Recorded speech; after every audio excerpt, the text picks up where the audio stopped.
Apache woman sneaks into Cowboy's bed to warm up, and what he saw made his heart stop.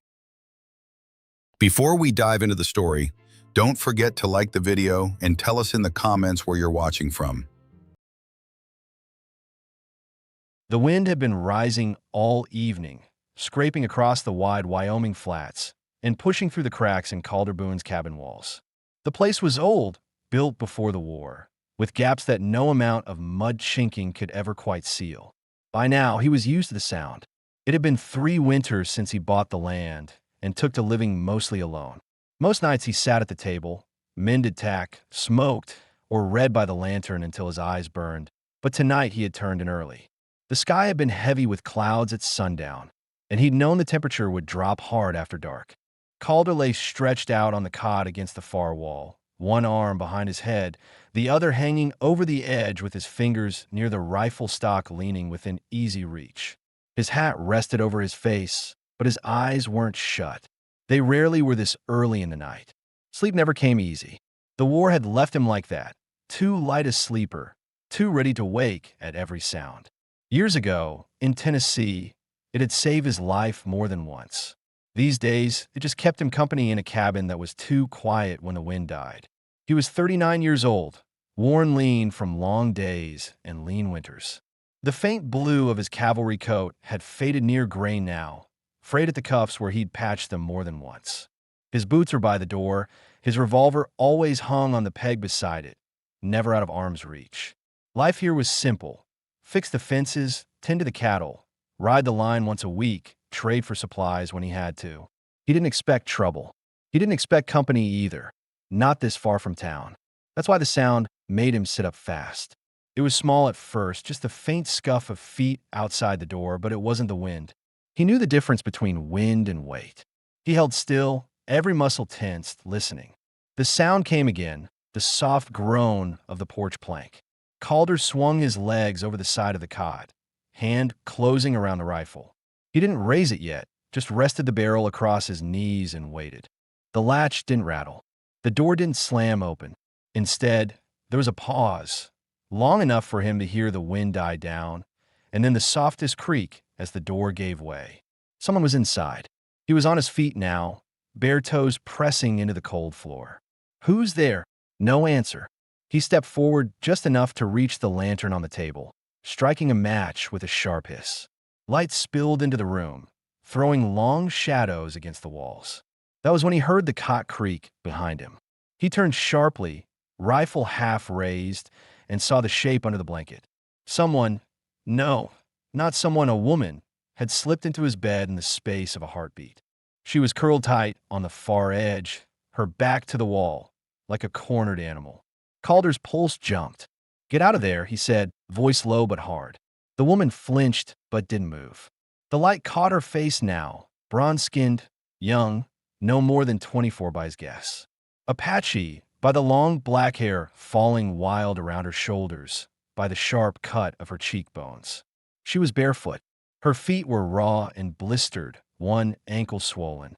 Her dress, if you could call it that anymore, was ripped down the front, hanging loose enough to show the deep line of her chest and the dirt streaked across her collarbone. The skirt was torn high up her thigh, and dried blood had darkened the hem. She smelled of smoke and sweat, like she had been running for days. For a second, Calder's gut reaction was to haul her up and throw her back outside. This was his place, his cot, his one space in the world that belonged to him alone.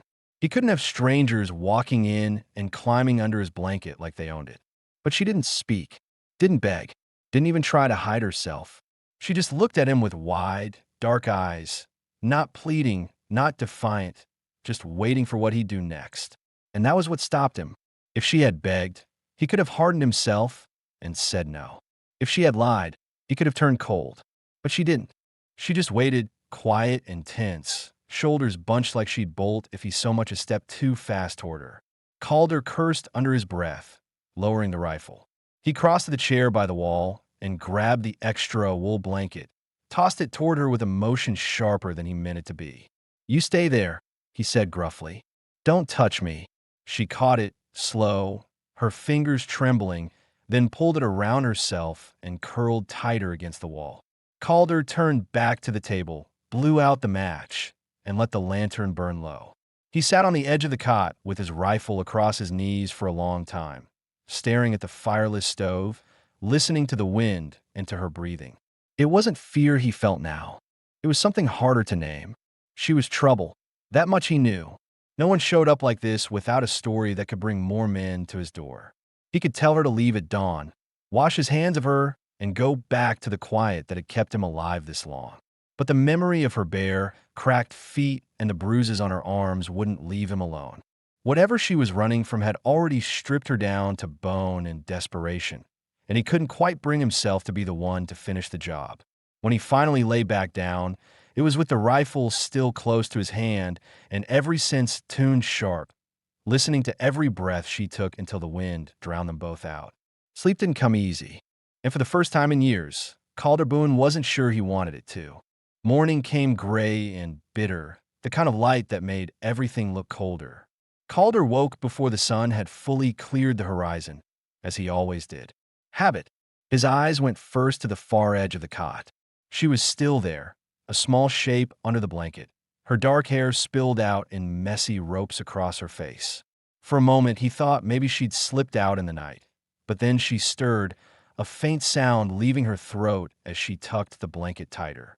Calder swung his legs over the side of the cot and stood, joints stiff from a night spent half awake. He went to the stove, stirred the ashes, and got a small flame going before pulling down the tin coffee pot. The familiar sound of water hitting metal filled the silence, grounding him. He needed normal. When the smell of coffee spread through the room, she sat up slowly, still clutching the blanket around her shoulders. Her eyes found him immediately, alert but not panicked. "You're still here," he said, more to himself than to her. She didn't answer. Calder poured 2 cups, set one down on the table closest to where she sat, then took his own to the chair. "It's hot," he said. She hesitated, then unwrapped herself just enough to crawl toward the cup. Her feet touched the floor, and he saw her wince. Up close, her soles were split and bruised, some cuts deep enough to bleed again when she stepped. "Sit back down," he said, sharper than he meant to. "You'll tear them worse." She froze, then lowered herself back onto the blanket. Calder let out a slow breath, set his own cup down, and got up. He rummaged in the chest by the wall until he found the small tin of salve he used for saddle sores and burns. He crouched near her, set the tin down between them, and nodded at her feet. "Hold still." She didn't move at first, just watched him with that same sharp, unreadable stare, but then she shifted, pulling her feet out from under the blanket. Calder worked in silence, dabbing the salve over the worst cuts, wrapping them with clean strips of cloth he tore from an old shirt. Her skin was cold under his hands, cold enough he could feel it through the calluses on his fingers. When he was done, he stood and put the tin away. "You'll stay inside today," he said. "Let them heal." Still no answer, but she didn't look away. Calder made a pot of beans and set a bowl in front of her. She ate slowly at first, like she wasn't sure it was meant for her, then faster once she realized he wasn't going to take it away. When she finished, she pushed the bowl back toward him and said quietly, "Naya." Calder looked at her. "My name," she added, touching her chest. He nodded once. "Calder." She repeated it under her breath, like she was testing the sound. The rest of the day passed in uneasy quiet. Calder went outside to check the stock, hammer loose boards back into place on the barn door, and cut more wood. Each time he came back, she was there, first sitting near the fire, later crouched on the floor with his mending kit. She had found a tear in her dress and was sewing it shut with careful, clumsy stitches. Calder leaned against the doorframe for a moment, watching. The split bodice was closed now, though it still gaped low enough to show the edge of her collarbone. Mud had flaked off her skin, leaving faint streaks like war paint on her arms. "Where'd you come from?" he asked finally. She didn't look up. "South," she said after a long pause. The word careful, accented but clear. "Anyone following you?" Her needle stopped midair. She gave one small nod. Calder felt the tightness in his gut settle deeper. "Trouble just like he thought." "You can stay for now," he said slowly. "But if they come, you do what I tell you. Understand?" She looked at him for a long moment, then nodded once. That night, Calder left the cot to her and made himself a place on the floor near the door, rifle within arm's reach. He didn't trust her yet, not fully, but he couldn't put her back out in the cold either, not with feet that raw and men possibly behind her. When he lay down, he could hear her breathing steady and even under the blanket, and against his better judgment, he felt some of the tension in his chest ease. For the first time since the war, the cabin didn't feel quite as empty. The wind eased overnight, leaving behind a hard chill and a pale sky when Calder rose the next morning. He moved quietly so as not to wake her, stoked the stove, and stepped outside with his coffee to scan the horizon. The yard was empty except for the cattle huddled near the fence line. No dust trails, no riders. For now, it was just them. When he came back in, Naya was sitting up on the cot, the blanket around her shoulders. She had gathered her hair into a rough braid and looked a little less like a shadow this morning. Her feet were still bandaged, but she had managed to wash the worst of the dirt from her arms and face using the basin near the door. "You can use more water if you need it," Calder said, nodding toward the bucket. She glanced at him, then poured a little into her hands and rubbed at her neck and collarbone. Her skin was tanned and marked with faint bruises that were beginning to yellow. He looked away, busying himself with the pot of beans left from last night, but the image stayed with him. After breakfast, he checked her feet again. The cuts were closing, but still raw.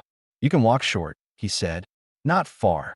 She nodded and, to his surprise, started helping him with the day's chores.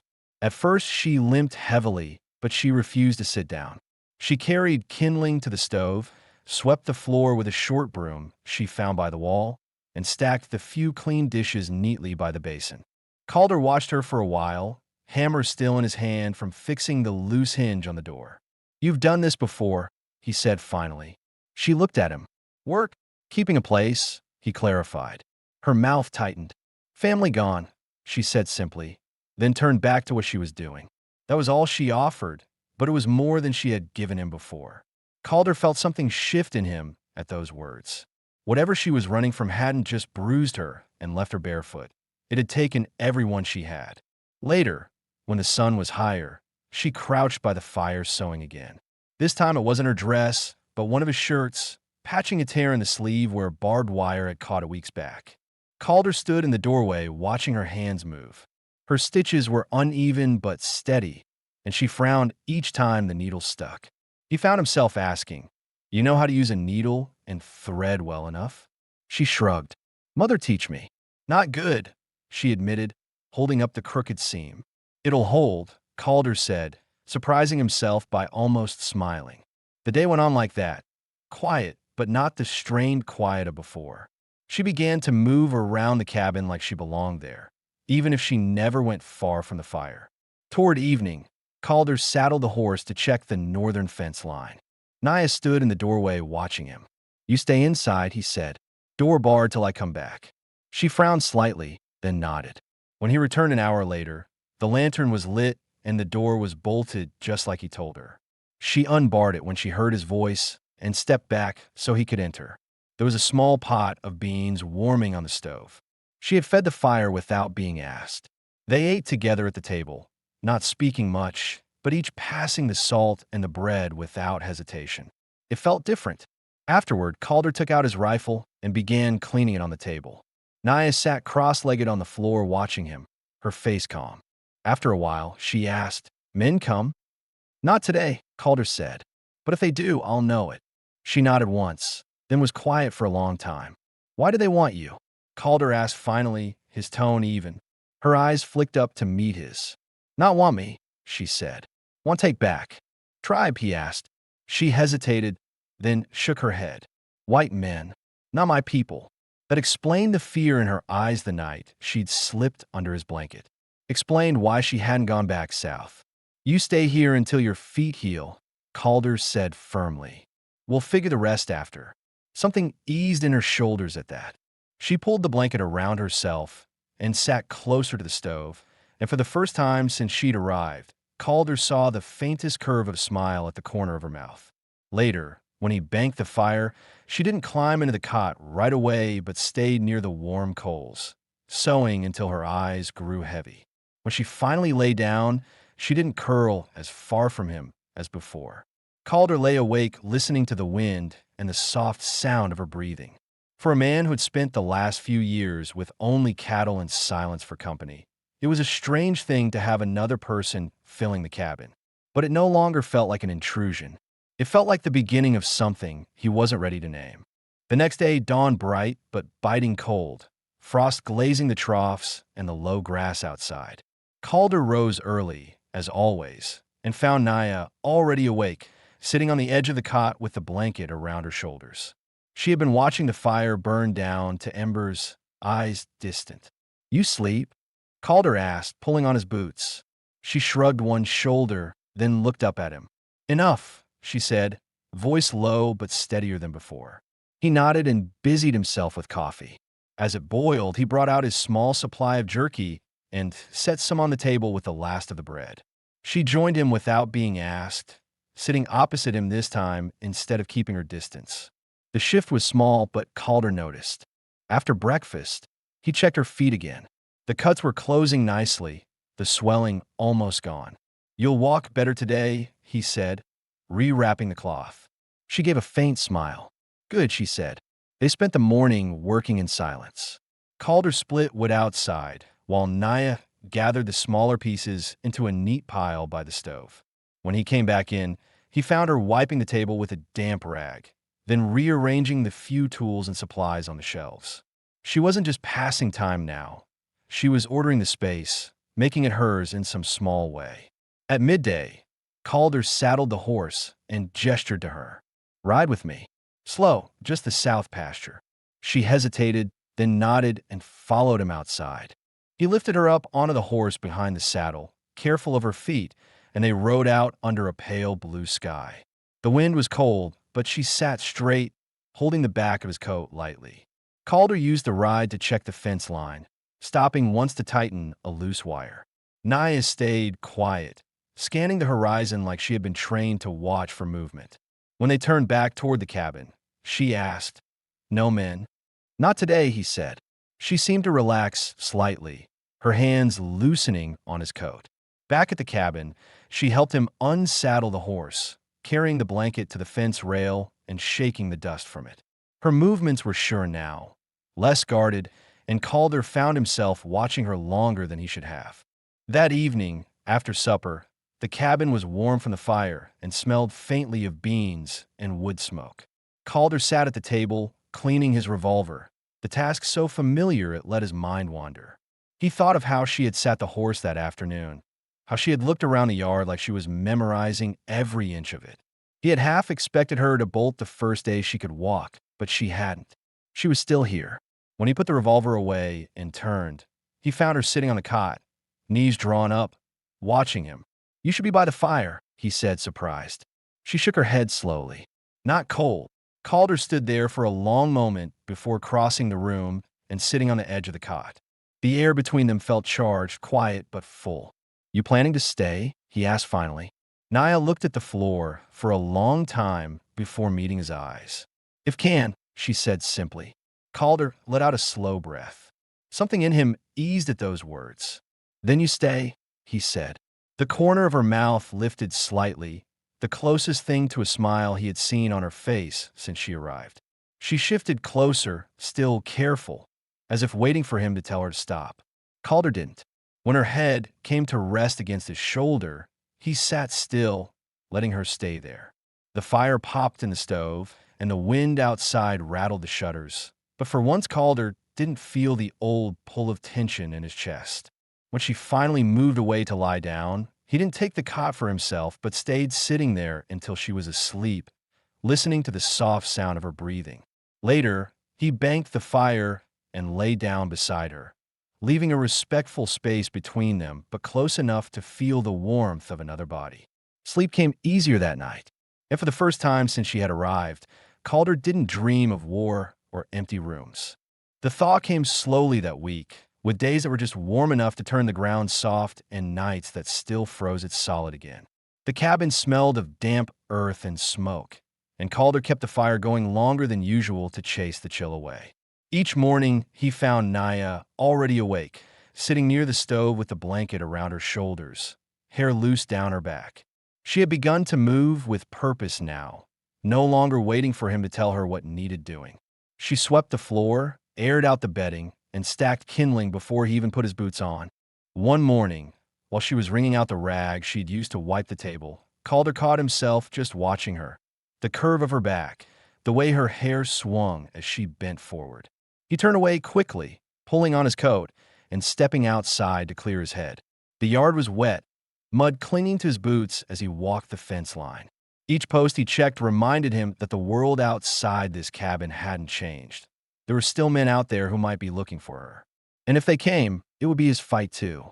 When he came back in, she was crouched by the fire, sewing a patch onto the knee of his work pants. She looked up at him, and for the first time he saw no fear in her face. "You were too much," she said quietly. He gave a short grunt that might have been a laugh. "Somebody has to." Her lips curved slightly, then she went back to stitching. That night, after supper, Calder sat sharpening his knife while Naya brushed out her hair by the fire. She had washed it earlier, and it hung damp and shining down her back. The cabin felt too quiet. "You ever think about leaving?" he asked suddenly, the words surprising even him. Naya's hand stilled. She turned her head to look at him. "Where go?" "Back south. Maybe find what's left of your people." Her gaze dropped to the floor. "No one left," she said softly. "All gone." Calder set the knife aside. "Then you stay here until you decide different," he said. She nodded once, as if that was enough, and went back to combing through the ends of her hair. When it was time to bank the fire, Calder hesitated before spreading out his bedroll on the floor. He had been giving her the cot every night since she arrived, but something about the way she had looked at him just now made him stop. "You can take the cot," he said finally, motioning toward it. Naya shook her head slowly, then did something she hadn't done before. She stood, crossed the cot, and sat down on one side, leaving space for him. Calder stayed where he was for a long moment. Then he blew out the lantern, set his revolver within reach, and crossed the room. He lay down on his side of the cot, careful not to touch her. The space between them felt charged, the air too warm despite the cold seeping through the cabin walls. After a while, Naya shifted under the blanket, turning toward him. Her hand brushed against his arm, light as breath. Calder's heart thudded hard in his chest, but he didn't pull away. "You safe," she whispered, the words so quiet he almost didn't catch them. Calder turned his head toward her, seeing her eyes in the faint glow from the stove. "You too," he said simply. They lay like that a long time, the silence between them no longer strained, but full of something he hadn't felt in years. When he finally slept, it was deep and dreamless, and when he woke near dawn, she was still there, curled close enough that their shoulders touched under the blanket. The day started quietly. Calder chopped wood while Naya boiled coffee, and neither mentioned what had happened. But when night came again, she didn't wait for him to offer. She sat on the cot, as if it was decided, and this time when they lay down, she didn't keep that small gap between them. Calder let his arm rest across her waist, slow and careful, ready to pull back if she stiffened. She didn't. Instead, she shifted closer, her forehead brushing his chest. For a man who had spent so long with nothing but his own thoughts for company, the simple weight of her against him felt like something he hadn't known he needed. Outside, the wind rose again, rattling the shutters, but inside the cabin there was only the crackle of the fire and the steady sound of her breathing. And for the first time, Calder didn't think about the men who might come down the trail or the years he had lost to grief. He thought about the fact that she was here and she was choosing to stay. The next days settled into something that almost felt like rhythm. Calder worked the pasture fences, cut and stacked wood, and checked the cattle each morning while Naya kept the cabin warm, kept the meals simple but steady, and mended whatever needed fixing. When he came in from the cold, she was always there, quiet but present, moving with purpose. Calder didn't say much about her sharing the cot now. It had simply become what they did. At night, when the fire burned low and the wind pressed against the shutters, she lay close enough that he could feel her breathing. Sometimes he woke before dawn and found her hair across his shoulder, her hand near his chest. He no longer pulled back.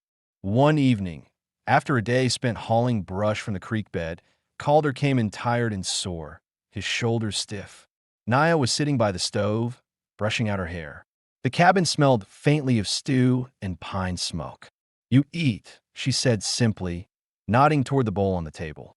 He did, silently, his eyes on her as she worked the brush through the last tangle. Her hair was longer than he realized, reaching almost to her waist now that it was clean and straight. The lamplight caught the bronze of her skin, and the neckline of her mended dress still hung loose enough to show the smooth line of her collarbone. After he finished eating, he sat down on the floor near the fire to clean the mud from his boots. Naya set her brush aside and joined him, sitting cross-legged opposite him. "You quiet tonight," she said after a moment. "Just thinking," Calder answered. "What think?" He hesitated, then said, "About what I'd do if those men showed up again." Her face tightened. "They come back." "Not yet," Calder said, shaking his head. "But if they do, I'll be ready." She was silent for a long moment, then asked, "You fight for me?" He looked at her, really looked at her. Seeing the question in her eyes wasn't just about rifles and danger. It was about whether she could truly trust him. "I will," he said simply. Something shifted in her expression, then something that looked like relief.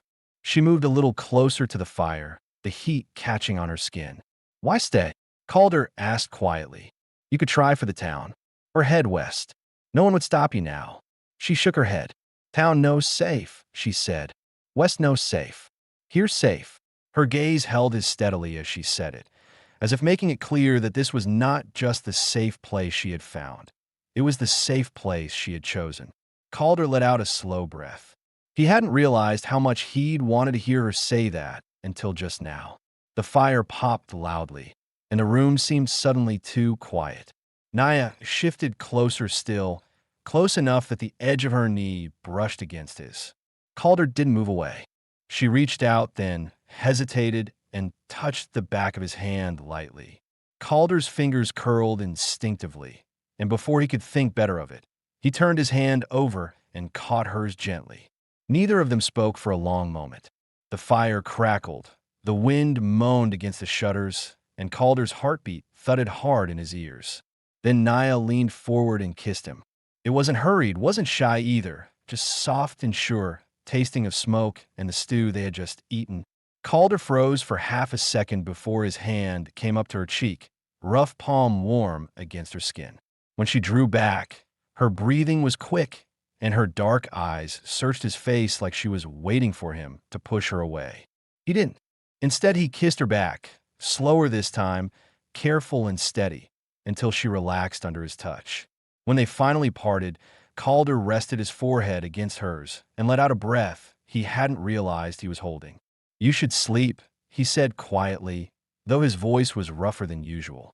Naya nodded, still close enough that her hair brushed against his jaw.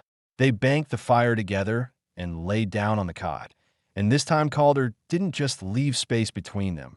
He drew her in, letting her settle against him with his arm across her waist. She stayed there without hesitation, her hand resting lightly on his chest. Calder didn't sleep right away. He stared at the ceiling in the dim glow from the stove, thinking about what had just happened, about the weight of the promise he had made her when he said he'd fight if men came. In the morning, he rode out to check the north pasture. That was when he saw it, a set of tracks, fresh and too deep to be from his own horse. Two riders had passed through recently, heading west. Calder crouched by the tracks for a long time, jaw tight. Someone was still looking. When he returned to the cabin, Naya was tending the fire. She looked up as soon as she saw his face. "Tracks," he said simply. Her fingers tightened on the poker, but she didn't speak. "We'll be ready," Calder said, his tone firm. She gave a single sharp nod, and when he sat down to pull off his gloves, she came to stand near him, her hand brushing his shoulder in a small, wordless gesture that told him she trusted him to keep that promise. That night, when they lay down, there was no hesitation at all. The next morning broke gray and windless, the kind of stillness Calder never trusted. He stood on the porch with his coffee, scanning the horizon while Naya moved inside the cabin, quiet but steady. Her presence had become part of the place now. her braid hanging over her shoulder as she worked, her careful way of setting things back where they belonged. Calder's eyes caught something far down the trail. Two faint specks against the pale earth, too far to hear, but coming slow. He stayed there until the shapes grew into riders. His gut tightened. He turned and opened the door. "Naya," he said, voice calm but firm. She appeared instantly, reading his face before he even spoke. "Men. Yes. Two." Her hands gripped the edge of the doorframe. "Same. Could be." For a moment, he expected her to go to the back of the cabin, to hide, but she didn't move. She just nodded once and said, "I stay." Calder held her gaze for a long second, then gave a single nod. "Inside. Bolt the door after me. Don't open unless it's my voice." She obeyed without argument as he stepped out onto the porch. The air felt colder than it had an hour ago, the kind of cold that sat heavy on the skin. Calder stood at the edge of the porch, rifle in hand, watching as the riders came closer. When they reached the gate, they slowed. One of them, the older one, with a trimmed beard and a worn coat, raised a hand in greeting that didn't match the hard look in his eyes. "Morning," the man called. Calder didn't move. "You're a long way from town." The second rider, younger, shifted in his saddle. "Looking for someone. Apache girl, maybe 24. You seen her?" Calder's grip on the rifle stayed steady. "No one here but me." The older man's mouth curved slightly. "Funny. We heard different." Calder's jaw tightened. "You heard wrong." There was a long pause, the wind still dead. Calder could feel the weight of Naya's presence just beyond the door, knew she was listening. "You mind if we look around?" the younger man asked, though it didn't sound much like a question. "I do," Calder said flatly. The two riders exchanged a glance. The older one spat into the dirt. "She stole something. Doesn't belong out here. You're not doing yourself any favors by keeping her." Calder stepped off the porch and leveled the rifle, not aiming to fire, but making it clear he could. "Trail's that way," he said, nodding toward the open plain. "You ride it, or you ride back the way you came. Either way, you leave my place standing." The younger one shifted again, looking like he might argue, but the older man put a hand on his arm. After a long moment, he gave Calder a hard look and turned his horse. "This ain't done," he said over his shoulder. "Then make sure you're ready next time," Calder said. They rode off slow, but Calder kept the rifle raised until they were only specks on the horizon again. Only then did he lower it, his pulse still heavy in his chest. When he opened the cabin door, Naya was standing in the middle of the room, her hands clenched at her sides. "They go?" she asked. "For now," Calder said. She stepped forward and took the rifle from his hands, setting it carefully against the wall. Then, without a word, she wrapped her arms around his middle and pressed her face against his chest. Calder froze for a moment, then let out a long breath and rested one hand on the back of her head. "They'll come again," he said quietly.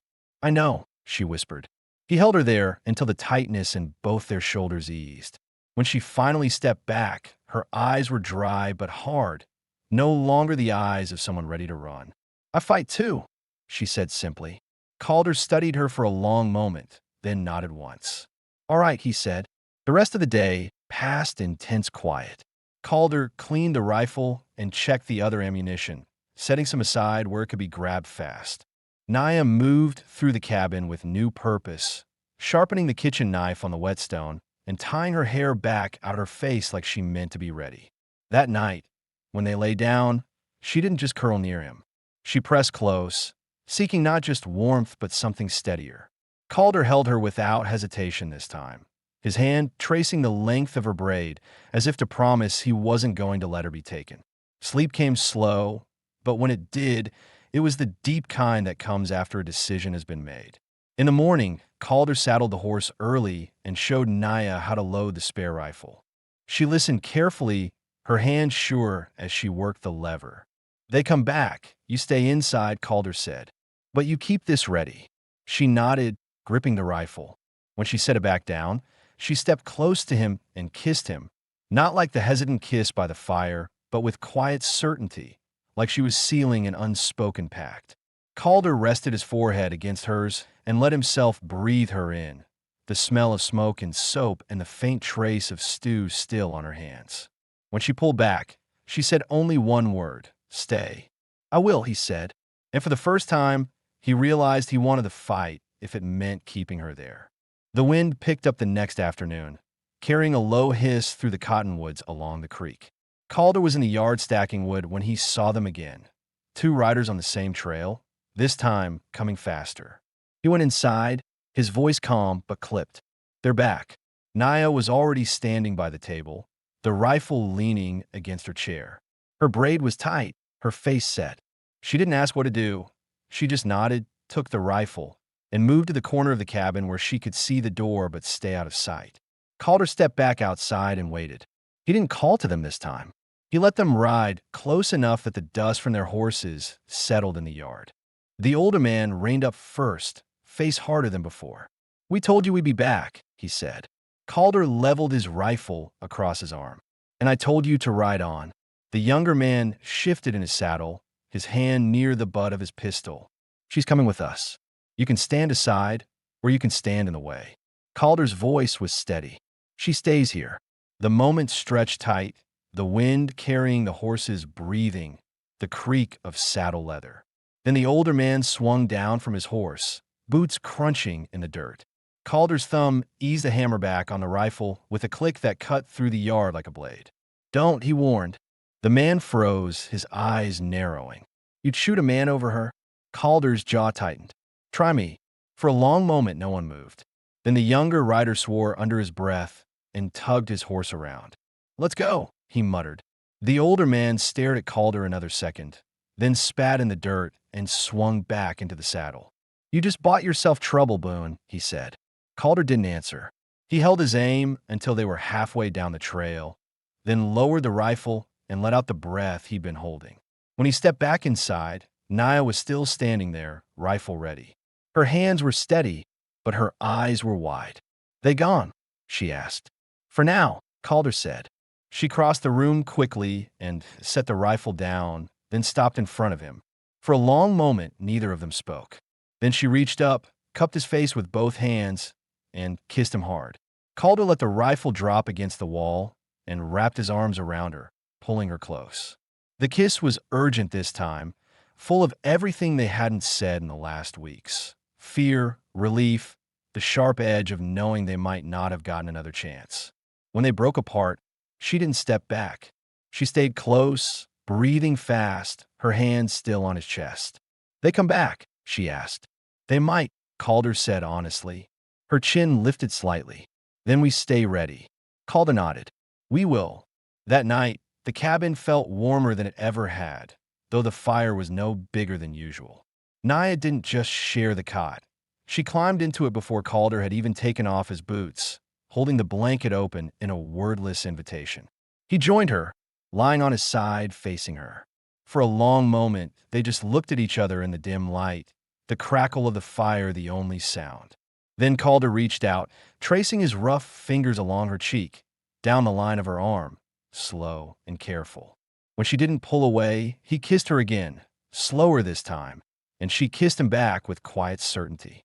The rest happened naturally, without words, as if the last weeks of silence had led them here. It was unhurried, gentle, full of the same careful respect he had shown her from the first night he let her stay. When it was over, they stayed close, breathing together in the dark. Calder rested his forehead against hers, his hand over hers on his chest. You're safe, he said quietly. Naya's lips curved against his shoulder. With you, she said.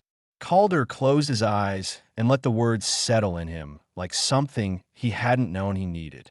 Outside, the wind died down, leaving the night still. For the first time, the cabin didn't just feel like shelter, it felt like a home. The morning after the riders left, Calder was already outside before the sun cleared the ridge. The ground was cold under his boots, the sky washed pale blue. He walked the fence line with his rifle across his shoulder, eyes scanning the trail. The quiet felt too deep. Inside, Naya had already stoked the fire and set coffee to boil. When Calder stepped back in, she was standing at the table, the rifle close at hand. She looked at him, waiting. They'll come again, Calder said. She nodded once. Then we ready. They spent the day preparing. Calder stacked more wood near the cabin, checked every round of ammunition twice, and oiled the rifle until the lever ran smooth. Naya cooked enough beans and bread to last a few days if they couldn't leave the cabin. She was no longer moving like a guest. This was her home now, too, and she defended it with the same focus he did. By late afternoon, the wind had picked up, carrying dust along the trail. Calder saw the riders before they reached the gate, and this time, there were 3. He opened the door and spoke just loud enough for her to hear. 3 now. Naya's face didn't change. I stay. Calder stepped out onto the porch and waited, rifle ready. The men rode straight into the yard this time, not slowing until they were within shouting distance. The bearded one swung down from his horse first, his boots hitting the dirt hard. "This is your last chance, Boone," he said. "Hand her over and we ride out clean." Calder shook his head once. "She stays here." The man's jaw tightened. "Then we'll take her." The younger rider moved to dismount, and that's when Calder fired. The shot hit the dirt close enough to the man's boot to throw up dust. "You try," Calder said, voice flat, "and one of you won't ride home." The man froze, eyes locked on him. The bearded rider's hand hovered near his revolver, but he didn't draw. He looked from Calder to the cabin, where Naya now stood in the doorway, rifle leveled. "She's not yours to take," Calder said. "Ride out and don't come back." For a long, tense moment, no one moved. Then the bearded man swore, spat in the dirt, and turned toward his horse. "Come on," he said to the others. "Ain't worth it." They mounted up and rode off, the sound of their hooves fading until the yard was quiet again.